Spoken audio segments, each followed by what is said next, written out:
la histórica ciudad de Toro la que nos inspira. Y esta vez, para seguir la huella de un torresano que tuvo que ver en tiempo y espacio en el que sería el mayor acontecimiento de la historia universal, el descubrimiento de América. Son muchos los hilos de los que hemos tirado para hablar de Fray Diego de Deza, dominico, confesor de la Reina Católica, inquisidor, y son muchos los que dicen de él que fue un buen amigo de Cristóbal Colón.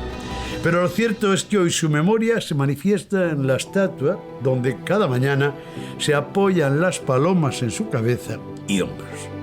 Ha sido un bodeguero, Daniel Waldburger, el que levantó la liebre. Sirva como metáfora, pues se trata del propietario de la bodega La Viña del Abuelo, que puso en valor la Casa de las Paneras para convertirla en bodega, lagar, restaurante, nave de crianza y al mismo tiempo el escenario de las aficiones históricas y literarias de este empresario madrileño que regenta en la actualidad las tabernas centenarias en Madrid y que al llegar a Toro descubrió entre todos sus encantos la figura de Fray Diego de Deza, que ya es protagonista en su próxima novela. Tendremos con nosotros al joven historiador Pablo Calvo, que recuerda desde su niñez al célebre fraile. Con el músico David Rivas escucharemos alguna de sus partituras en el emblemático Teatro La Torre y nos hablará también del famoso dominico. David da clases de música en el Instituto Cardenal Pardo Tavera, casualmente, personaje histórico vinculado a Fray Diego de Deza. José Manuel Chillón, otro torresano de pura cepa, expresará su sentimiento y su opinión sobre la figura del célebre fraile que fue amigo de Colón. Además de ser Chillón el catedrático de filosofía más joven de España, dirige una coral con más de 80 miembros.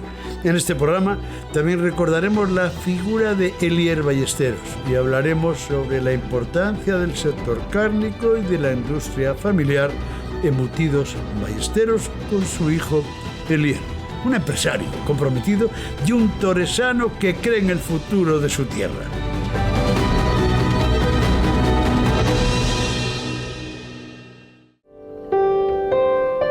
Comenzamos el programa con las notas del piano del compositor torresano David Rivas.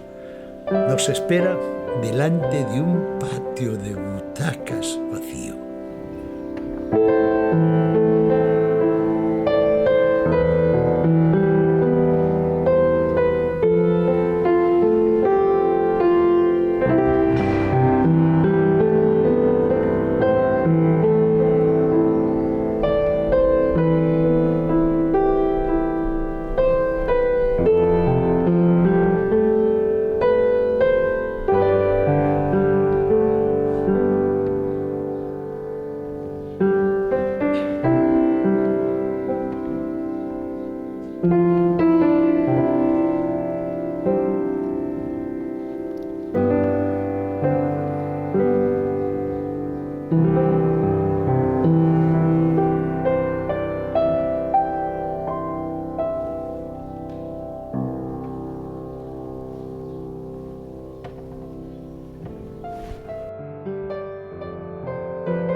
Tú hiciste Historia del Arte.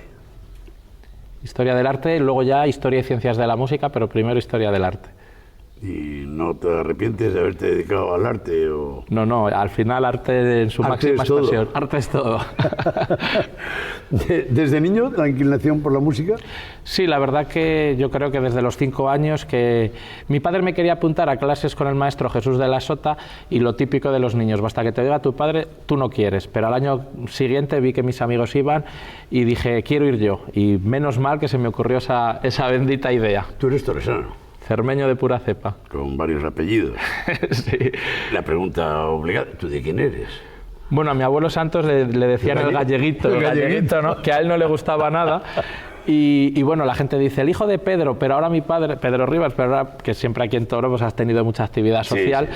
Pero ahora él nos reímos porque dice, ahora he pasado a ser el padre de David. Muy bien. Oye, has currado mucho, ¿eh? Bueno, al final la única manera de aprender y de poder ir haciendo camino es el trabajo y el sacrificio. No conozco otro secreto y además encantado con ello. ¿Cómo se mide el trabajo de un compositor? ¿En número de partituras, en composiciones? ¿Cuántas han sido creaciones tuyas?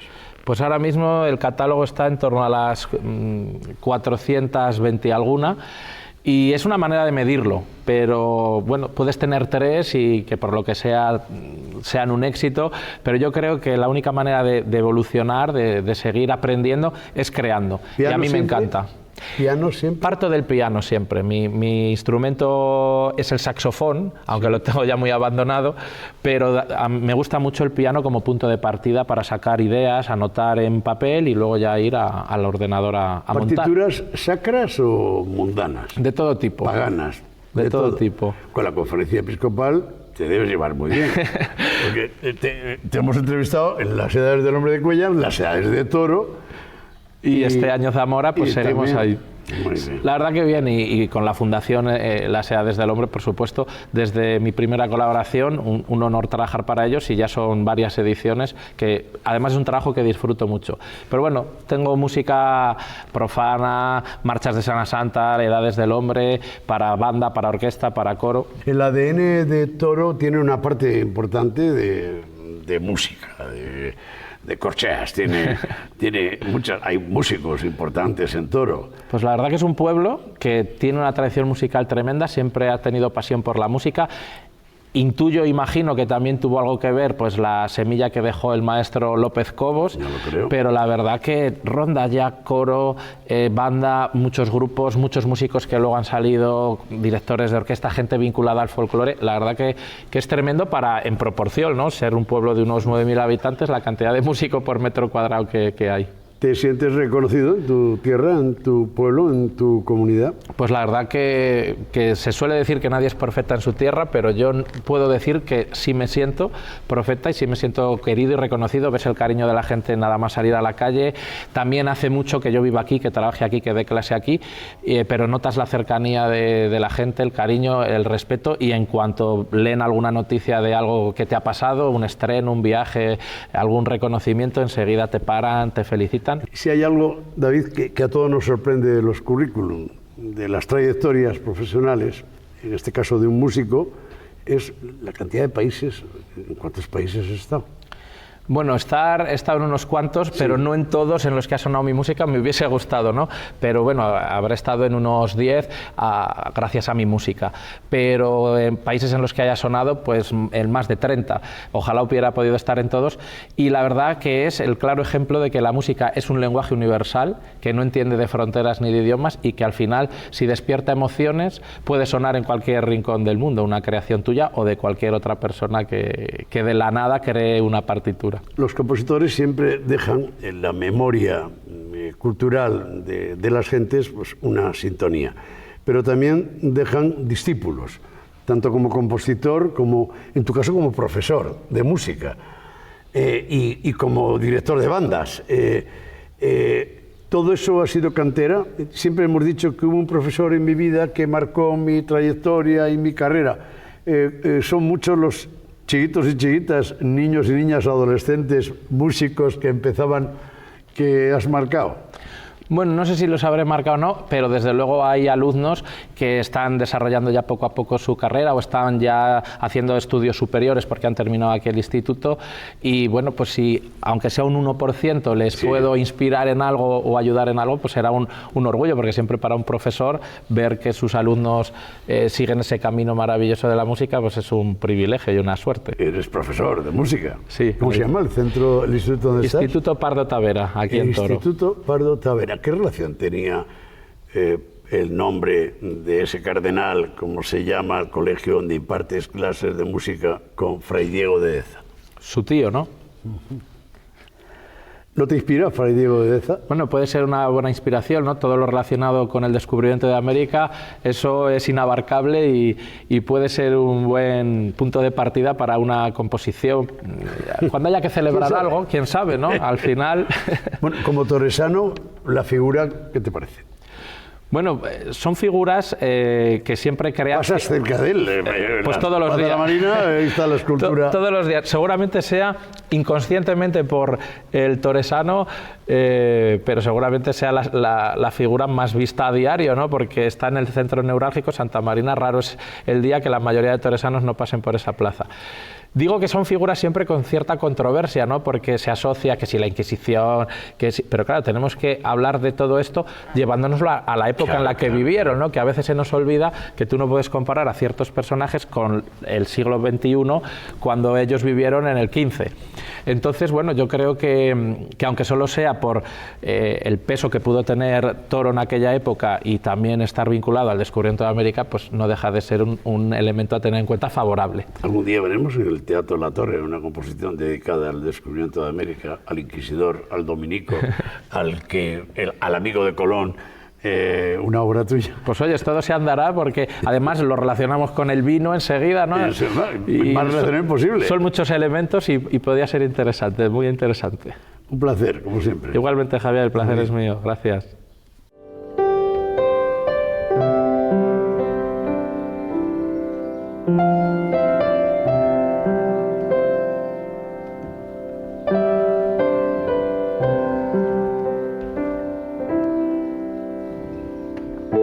Hemos quedado con el joven historiador de arte Pablo Calvo, un tipo que nació en Toro y se crió en sus calles. En una de sus plazas nunca pasaba desapercibida la estatua, que hoy es el motivo por el que nos sentamos a sus pies para hablar de Diego de Deza.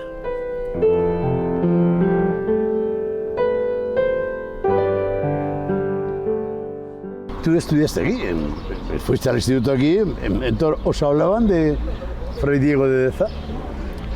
No, honestamente no. De hecho, el instituto en el que yo estudiaba se llama Instituto de Educación Secundaria Cardenal Pardo Tavera, que casualmente es un sobrino de Fray Diego de Deza y que tuvieron a bien poner el nombre, pero nunca nos hablaron de Deza. Yo no lo supe hasta estar más interesado en él. Sin embargo, otros toresanos y toresanas de la historia han tenido una repercusión en el mobiliario urbano, en la ciudad. Efectivamente, yo siempre digo que el actor Carlos Latorre tiene su teatro, Jesús López Cobos, el maestro, tiene su casa de cultura, el rey Juan II, padre de la reina Isabel, su hotel, incluso la señora de Toro, María de Molina, tuvo el suyo. No sé, Cardenal Pardo Tavera, su instituto, y Diego de Deza no tiene más que esta representación, que por lo menos es de cuerpo entero. En otras ciudades solamente es el busto, como en Zamora. ¿Quién fue Fray Diego de Deza? Bueno, Fray Diego de Deza fue una de las personalidades más influyentes, no solamente en la teología de España, en ese llamado prerrenacimiento teológico español que ya incursionó luego en la Edad de Oro, sino que fue amigo de Colón. Es decir... Son palabras mayores. Mucho. Es decir, vamos a ver, él fue confesor de la reina, consejero de los reyes católicos. De la reina católica, de los reyes católicos. Fue preceptor de su hijo, el tutor de su hijo Juan II, que luego murió prematuramente. Fue además obispo. Lo enterrado en Ávila, por cierto. Efectivamente, murió en Salamanca, pero luego fue encargado Deza de llevárselo a Ávila, al convento de Santo Tomás. Deza fue el encargado de llevárselo. El encargado, por orden siempre manuscrita de uno de los dos reyes católicos. Obispo de varias sedes episcopales al mismo tiempo, porque no era óbice el estar en una sede episcopal que en otra, Zamora, Salamanca, Jaén, Palencia, arzobispo de Sevilla, incluso, bueno, luego ya de mayor, muy mayor ya, porque vivió 80 años, renunció a la de Toledo, pero fue una persona muy influyente en lo que es la religiosidad del país. Además fue inquisidor general. Sí. Algunos historiadores ven ahí un punto negro en su expediente por algunos disturbios que hubo, pero sin duda alguna fue eso, un instrumento, una herramienta de las más valiosas para el descubrimiento de América. Yo diría que 4. ¿De qué orden? Según Colón, gracias a Deza y a Dios fue posible el descubrimiento de América. Según mi propia opinión, gracias a Colón también y sus conocimientos de navegación, y gracias al que puso el dinero, que era Santángel, que era un comerciante valenciano que también convenció a los reyes católicos de poder emprender esa empresa. Deza lo hizo de forma intelectual, la forma científica, les convenció de eso, de que era posible, y el comerciante valenciano Santángel puso el dinero y dijo que sí que se arriesgaba. Más de 1 millón de maravedís. Toro, Zamora, Castilla y León tienen una deuda pendiente con la figura de Fray Diego de Deza. Yo creo que sí.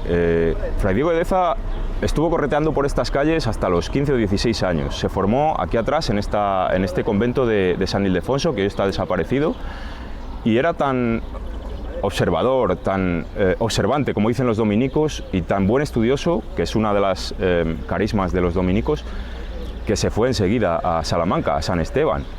Y en San Esteban fue prior del convento en cuanto terminó los estudios de teología.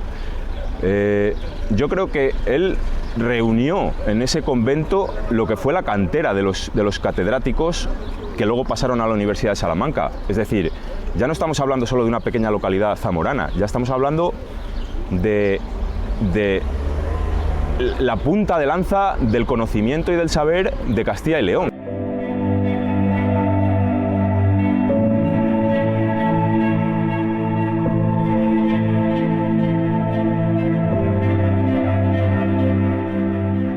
José Manuel Chillón es uno de esos toresanos que derrocha conocimiento y compromiso. Profesor, filósofo, autor de publicaciones, miembro de una familia que era muy querida y, ante todo, un cermeño pegado a la cultura y a la música. Hemos quedado con él en un lugar que, por esas casualidades de la vida, fue la peana en el pasado de nuestro Fray Diego de Deza, el de la Pinta.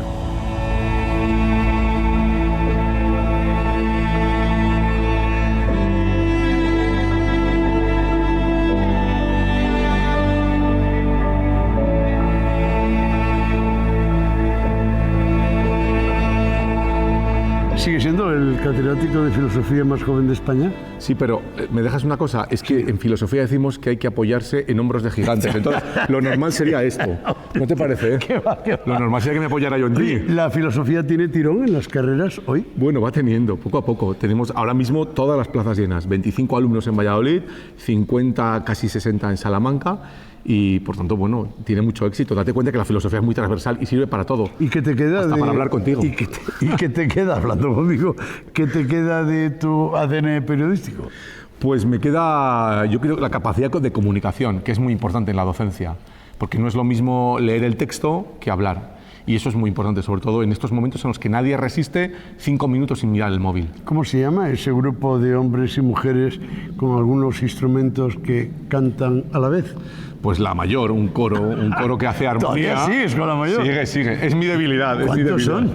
Pues son casi 70 personas, más de 25 años. Eso corrobora lo del ADN de la música que tenéis los toresanos. Lo hemos hablado muchas veces. El pórtico de la majestad lo único que hace es corroborar lo que ya sabemos, que aquí todo el mundo nace con un instrumento, con una nota musical. En este lugar que hubo durante muchos años, casi desde la Primera República. Pues la estatua de un hombre muy importante, la estatua de un hombre que ahora mismo está instalada en Santa Marina, ubicada allí en el centro de la ciudad, pero aquí estuvo la estatua de Fray Diego de Deza, un toresano que nace aquí a mediados del siglo XV, que tiene una importancia decisiva en la corte y que nosotros seguimos, digamos, alimentando ese afán literario de que tuvo mucha importancia en la exportación y en el conocimiento del vino de toro.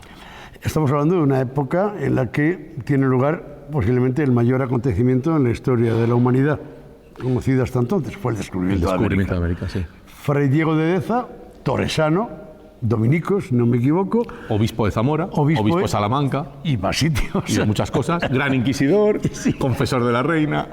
Por lo tanto, cerca de, Muy cerca de la los corte. reyes. Y además en San Esteban. Y filósofo, que es lo más filósofo importante que también. tiene. Bueno, por eso te he llamado, porque quería hablar de un filósofo llamado Fray Diego de Deza y teólogo. Sí. ¿Y qué importancia tuvo? Bueno, tiene una importancia, yo creo que hoy diríamos de apoyo moral. De apoyo moral porque gracias a él y gracias a su conocimiento, date cuenta que la filosofía es la madre de todas las ciencias y el que estudia filosofía en aquel momento conoce la astronomía muy bien, conoce la matemática muy bien, conoce los nuevos descubrimientos y entonces era posible que alguien con la credibilidad que puede tener un teólogo, un confesor, un obispo de aquel momento fuera el apoyo moral para que Cristóbal Colón se pusiera manos a la obra en el descubrimiento. Y claro, es toresano.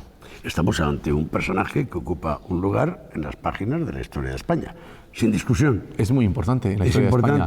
Maneja esa experiencia paradójica, ¿no? de ser un hombre de Dios, por un lado, y a la vez ser un hombre que, bueno, con los infieles los trataba regular. De ser un hombre muy sabio y a la vez de ser un hombre de la corte.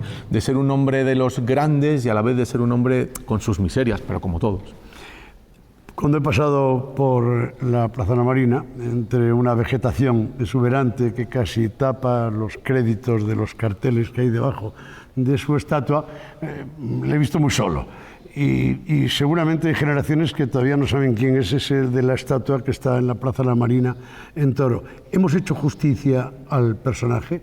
¿Hemos hecho justicia en Toro, en Zamora y en Castilla y León a alguien que fue amigo de Colón? Pues mira, donde está ubicado Las Marinas, en Zamora, hay una plaza que se llama Fray Diego de Deza. Aquí ni siquiera. No hay calle. Aquí no tenemos ni calle ni plaza. Tenemos una estatua que, como ves, pasa absolutamente desapercibida. Pero es verdad que tenemos un cierto complejo, ¿no? Porque es verdad que fue un inquisidor, pero nunca tenemos el orgullo de la ciudad. Mira, hay una leyenda que conoces muy bien, que tú lo has explicado muchas más veces y lo conoces perfectamente, y es la de la Pinta. La famosa... Pero ahí os calláis todos, no queréis entrar. Bueno, pero es muy lo curioso. Dejáis en el aire. Bueno. Es muy curioso lo de la Pinta, porque la Pinta es... para los que hemos leído el Quijote, en el Quijote aparece una medida ya, digamos, absolutamente desaparecida, que si la divides en 4, cada una de esas partes es o bien un cuartillo o bien una pinta. Una pinta. Y entonces hay una forma de explicarle a nuestras generaciones jóvenes por qué se llamó Pinta de Toro, porque era la medida de los 533 centímetros cúbicos, que cuando hablamos, por ejemplo, de leche es cuartillo, cuando hablamos de vino o de cerveza es pinta. Pero hoy los toresanos os vinisteis arriba y la tercera carabela, la Pinta, era porque Diego de Deza influyó en la tripulación para que se llamara así. No sé si lo dejamos ahí. Pero ha alimentado a muchas generaciones y debemos dejarlo ahí, sí. Muy bien. Que ha sido un placer estar de nuevo con un chillón en su tierra. Oye, ¿me dejas Toro. apoyarme otra vez? Sí, lo de los hombros de gigantes, y, por de la cierto, filosofía. El Museo del Queso, ¿qué tal va? Todo va muy bien. ¿Tu padre? Muy bien, muy bien. Hermanos, familia. Todo muy bien. Oye, que es un orgullo para todo lo que vengas. Nadie como tú conoce Castilla y León y nadie como tú conoce la ciudad. Te recuerdo un pregón tuyo fantástico, no se me olvidará nunca. Bueno. Gracias, Javier.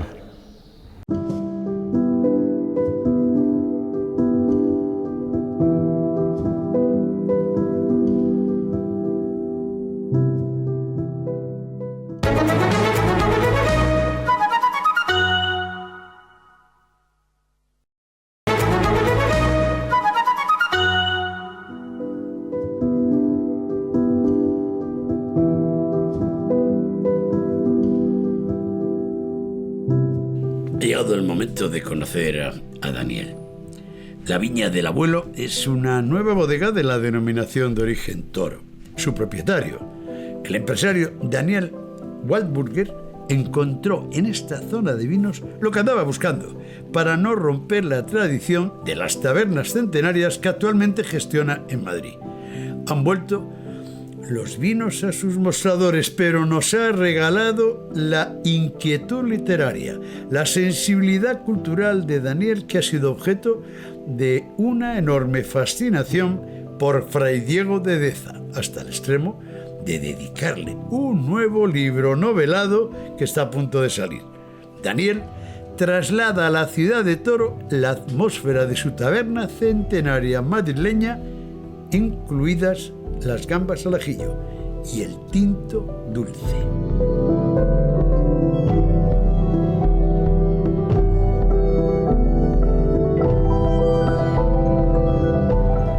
Waldburger es tu apellido. Así es, ¿Y Javier. de dónde viene ese apellido? Pues mira, mi padre fue suizo y viene de un pueblecito al borde del lago del Lemán, que se llama Vevey, es donde es la sede de Nestlé, la mayor empresa agroalimentaria del mundo, es sede ahí, y tiene un viñedo muy bonito que es patrimonio del mundo al borde del lago. Bueno, Daniel es de español, ¿no? Daniel es español, sí, y yo soy español porque he nacido aquí y me he crecido aquí, y bueno, tengo un apellido un poco alemán, pero yo soy español. La pregunta obligada, ¿qué hace un empresario madrileño al frente de tabernas centenarias que forman parte del ecosistema cultural de la hostelería madrileña en Toro? Pues volver a recuperar la historia. La historia de la casa del abuelo, sus orígenes, era la venta de vinos. Estas tabernas inicialmente empezaron como despachos de vinos, sí, sí, ¿vale? Ahí fue donde mi abuelo, porque era un poco más inquieto, dijo, pero vamos a ver, el negocio de esto es el vino, entonces vamos a elaborar el vino. Entonces él montó su propia bodega en un pueblecito de Toledo, Casarrubios del Monte, ¿vale? Lamentablemente la tercera generación la recogió mi tío y se perdió. Sí. Y yo siempre quise volver a recuperar esa historia. ¿Cuándo empiezas a elaborar los vinos ya? Empezamos a comercializar ya los vinos. Ese mismo año. Ese mismo año. Y se llamaban La Viña del Abuelo. La Viña del Abuelo. La Viña del Abuelo, sin más. Sin más. Pero teníamos exclusivamente lo que es el viñedo. Sí, ¿vale? Perfecto. Y ahora llega el momento que hay que construir la bodega. Hay algo que a todos los toresanos nos llama la atención. A todos los del vino. Conocíamos todos un edificio que era la Casa de las Paneras, en el centro de la ciudad de Toro, que estaba ahí, que ha pasado de todo, y de la noche a la mañana viene Daniel y lo convierte en bodega. No sé si el arquitecto o la arquitecta era de la familia, pero ha sido muy hábil, porque meter dentro restaurante, nave de crianza, lagar, sala de visitas, ha sido un acierto. Pues sí, la verdad es que el proyecto lo hizo mi hija Andrea, que es arquitecto, un joven arquitecto, y bueno, captó enseguida las necesidades que yo le transmití. Yo cogí esta bodega en el casco, en la ciudad de Toro, porque mi concepto es, yo lo que quiero es que la gente visite, que vea los sitios donde se elabora el vino.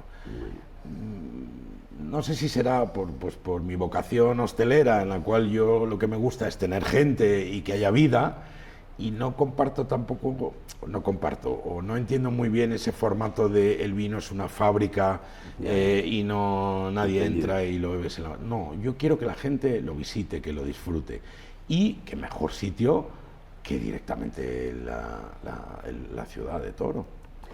Pero además de la bodega, hemos visto el lagar, hemos visto la nave de crianza, un pequeño restaurante. O sea, el tabernero de Madrid sigue ejerciendo la hostelería en su bodega de Toro. Yo no puedo vivir sin barra, Javier. Yo como hostelero, hasta en mi casa tengo una barra. La barra es parte de mi vida. Y el día que no haya una barra, yo siempre pienso que en el cielo habrá una barra para mí. Hasta aquí tenemos la procedencia del bodeguero Daniel. Tenemos el lugar donde fermenta y cría sus vinos. Tenemos el restaurante, que emula la tradición de la taberna madrileña. Pero hay más. La taberna centenaria, desde el año 1906, es como una especie de cuaderno de bitácora de la ciudad de Madrid y en concreto de la historia de España. Y ahora apelo a tu condición de escritor y empezamos por la Casa del Abuelo en Madrid desde 1906. En este libro, que nos hemos preocupado de hojear, es casi un recorrido galdosiano por la historia de España, pero centrado en la taberna de tu familia. Por aquí pasaron todos, los monárquicos, los regeneracionistas, pasaron los republicanos, terminó la guerra, pasó el periodo de posguerra, llegaron la época de Franco, llegó la democracia, la transición, y todo ha pasado por la taberna de tu familia. Así es. Bueno, escritor amateur, Javier. Bueno, aquí está el relato. Ahí está el relato. A mí me encanta la lectura, me gusta escribir. Soy amateur, no soy profesional. De hecho, pues este libro que tardé casi 10 años en escribirlo, lo hacía en mis ratos libres. 1492. Ahí ha empezado mi segunda novela y aquí la historia que tenemos en esta ciudad es impresionante. Y uno de esos personajes y uno de esos eventos clave es 1492, el descubrimiento de América. Cuando piensas, ¿no? Es decir, que desde aquí, ¿vale?, la influencia que ha habido para hacer ese descubrimiento, a mí me parece algo fascinante e importantísimo que tenemos que darle relevancia. No solo por mí, por esta comarca. No me digas que has dado vida en tu novela histórica, 1492, que todavía no ha salido, a un personaje que a muchos nos fascina, Fray Diego de Deza, que es el interlocutor, es la conexión con Colón y con el descubrimiento de América y con los reyes católicos. No me digas que te has atrevido a darle vida.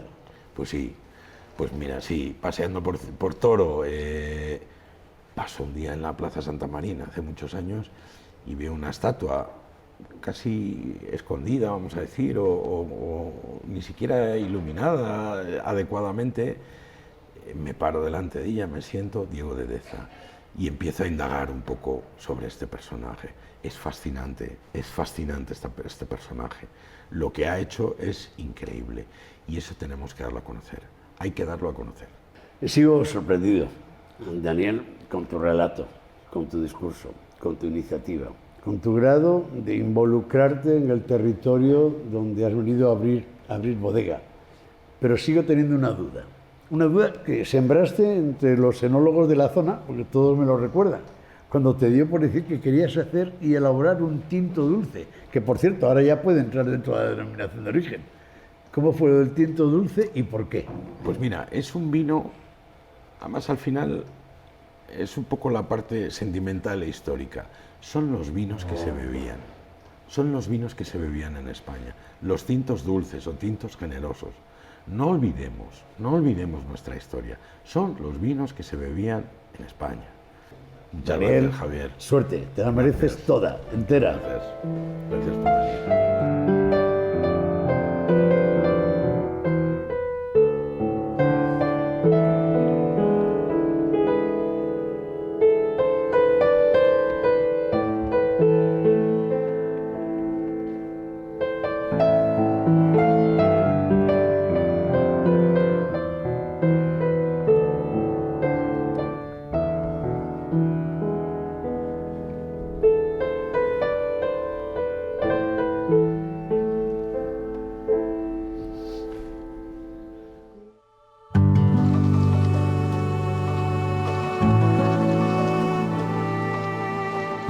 En el reportaje de esta semana afronto, en primer lugar, un buen momento de una empresa del sector cárnico, Embutidos Ballesteros.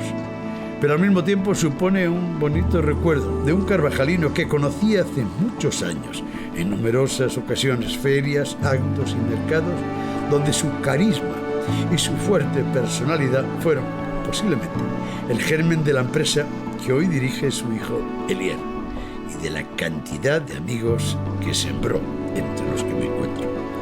Cuántas historias me vienen a la memoria observando su rostro en los camiones y su gesto en la escultura de bronce a la entrada de la empresa. Me espera en el interior Elier, la segunda generación, el empresario que dirige con acierto la firma familiar.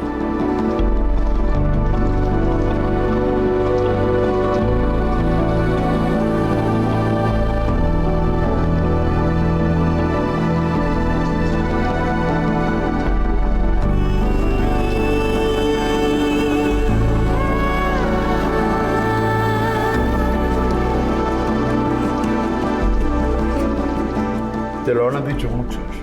¿Cómo te pareces a tu padre? Sí, sí, es verdad. Madre mía. Soy un calco de él. Ay, ¿qué tal van las cosas? Bueno, vamos tirando con nuestros problemas, pero bueno, con nuestras virtudes también. Tú eres cermeño. de toda la vida. De pura cepa. Pero tus orígenes, tu padre era carvajalino, de Carvajales. Sí, mi padre era de Carvajales de Alba y mi madre zamorana, del barrio de Pinilla. Oye, ¿cómo empezó la historia de la industria, que hoy es familiar, que sigue siéndolo? ¿Cómo empezó? ¿Empezaron Mira, ellos? mi abuela, que tenemos una marca de chorizo que se llama La Pepona, de la mamá La Pepona, pues hacía horas atando chorizos en una fábrica de Zamora, embutido en Ledesma, y mi padre, pues en aquellos entonces, ya cuando eran ya con 12, 13 años, ya un poquito ya más chavalitos, pues iban a lo metió a trabajar allí. Y mi padre estuvo pues unos años allí con Ledesma y un día vino a repartir a Toro, al mercado de abastos de Toro, y el señor que le compraba pues dijo que se jubilaba y que se lo vendía. Y mi padre, como era muy visionario ya desde entonces, pues aquí se estableció. Se vino con mi madre, se casaron y ahí empezó todo. ¿Ballesteros desde cuándo? Embutidos Ballesteros nace en el año 1994, que ya hacemos una fábrica en un pueblecito de aquí al lado, en Toro, en Villardón Diego. Ahí estamos hasta el 2008, que hacemos la central aquí en Toro, y desde entonces. ¿Tú recuerdas las épocas de las ferias? Para aquellos que tuvimos relación con el sector agroalimentario, guardamos un recuerdo de la figura, del carisma de tu padre. Tomaba la feria, era el dueño de la moqueta en las grandes ferias, en los mercados. Era impulsivo. Era Era un torbellino que lo primero que hacía es dar a degustar a sus productos a todo el mundo, llamaba a todo el mundo, venga usted para acá, señora, pruebe usted el chorizo de Zamora, pruebe el vino de Toro.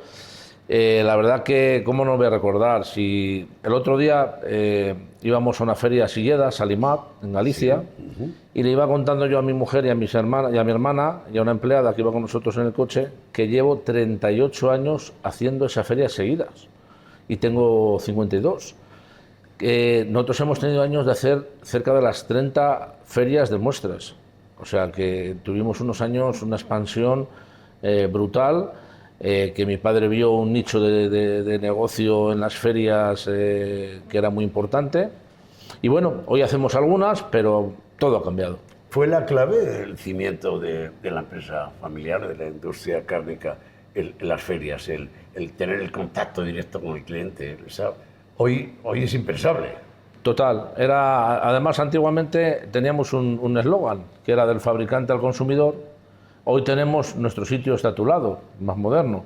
Pero es verdad que fue el inicio de coger muchas amistades, muchas direcciones de clientes, que hoy seguimos vendiéndoles, y una venta directa muy importante, y el cliente al final, el final es el que nos ha hecho grandes.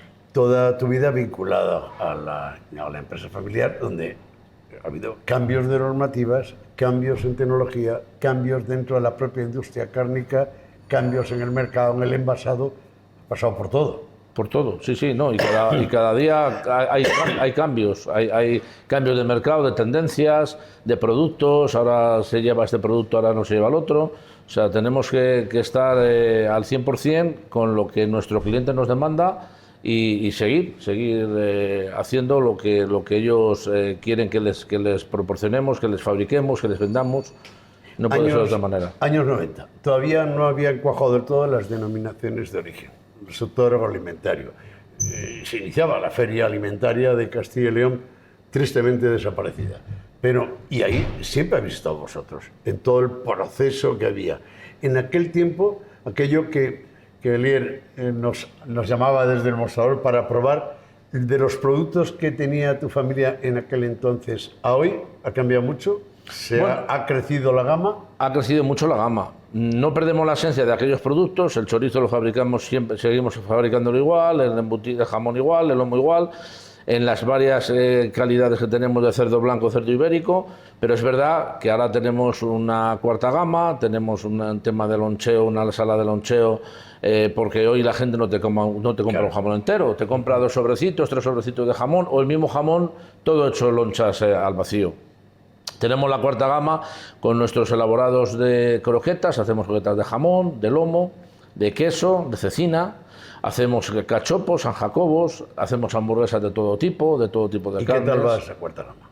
bien es lo que se Lo está... demanda el mercado. Lo demanda el mercado, como decimos, no es el futuro, es el presente de que la gente hoy no quiere cocinar, no tiene tiempo de cocinar y se lo tienes que dar un poquito mascado para que pueda tener un tiempo que no tiene. Siempre hemos dicho que el sector del vino es muy importante, el sector lácteo, pero el sector cárnico es el que de verdad lidera la pirámide económica de la industria agroalimentaria. ¿Sois fuertes los industriales cárnicos en Zamora? Sí, yo creo que sí, yo creo que es un referente y cada vez es más grande y de hecho los mataderos y las salas de especies cada vez son más grandes en Zamora. El fabricante también, mi competencia, tiene una competencia muy buena, lo estamos viendo últimamente. Llevamos 3 años teniendo los mejores chorizos del mundo aquí en Zamora y bueno, pues eso es de estar de enhorabuena porque algo se está haciendo bien. Hay una parte importante en cualquier empresa familiar o empresa pública o empresa de una sociedad de inversores. Son los puestos de trabajo, la generación de riqueza. Tú eres un empresario muy comprometido con el sector, con el tejido empresarial de esta región y de esta provincia. ¿Cuántas nóminas, cuántas familias viven hoy de embutidos ballesteros? Con embutidos ballesteros. Directamente 48, indirectos pues serán muchos más. Yacimiento de empleo, hablando de Toro. Pues sí, la verdad que sí. Y además se da esa circunstancia de un personal muy familiar. Sí, Trabajaron totalmente. con tu padre y con tu madre, que siguen trabajando contigo. Sí, la verdad que mira, hace poco nos han dado un premio en la COE a la mejor empresa de Zamora y allí los llevé a una representación, no podía llevar a los 48. Porque había que trabajar. Llevé a los 3 a un empleado de Valladolid que lleva 37 años con nosotros, a Javier, que es el encargado de aquí de la fábrica, 34, y a Maya, que es la persona de contabilidad, como digo yo, la que paga, 26 años, o sea, son de clases, pero todos más o menos son de esas edades con nosotros. Una de las demostraciones de que lo estás haciendo bien al frente de Embutidos Ballesteros son esos pequeños aplausos, esos espaldarazos que te da el gremio, la sociedad, por hacerlo bien. El premio Surcos fue uno de ellos y muchos premios. Eso de alguna forma es qué satisfacción, ¿no? El ganador del premio Surcos a la mejor pyme es Embutidos Ballesteros.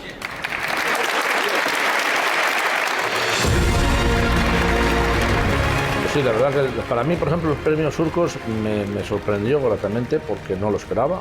Sinceramente, en un marco idílico como es la Colegiata de Toro, yo decía, ¿cómo me lo van a dar al Toro?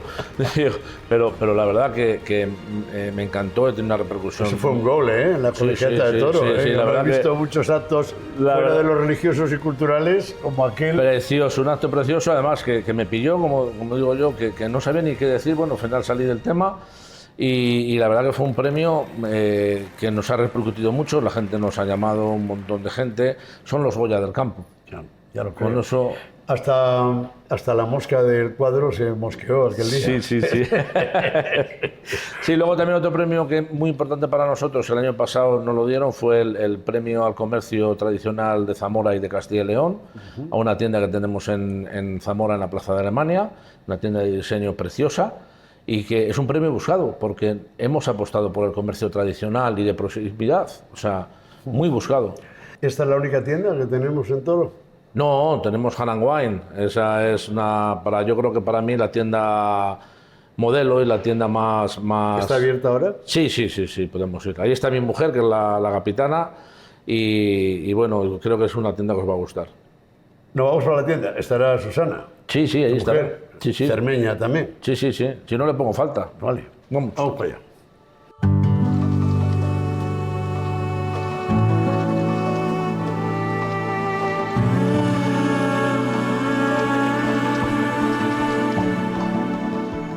Nos dirigimos ahora a la tienda, a una de ellas, a la más querida por estar ubicada en casa, en Toro, al lado de la Torre del Reloj.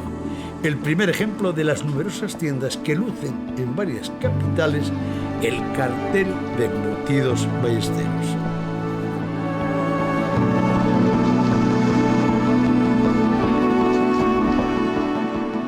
Es verdad que en la masa fue vino en vez de agua para construir la Torre del Reloj. Sí, sí, es verdad, es verdad. Eso es lo que contáis. Es verdad. No, no, y es que es verdad, porque había más vino que agua. En aquel tiempo. En aquel tiempo y había aquella más. cosecha en concreto. Sí, sí, sí, sí. Bueno, al lado de la Torre del Reloj, la tienda, era inevitable. Sí. Embutidos Ballesteros tenía que tener una tienda emblemática en su ciudad, en la ciudad que nos ha visto nacer.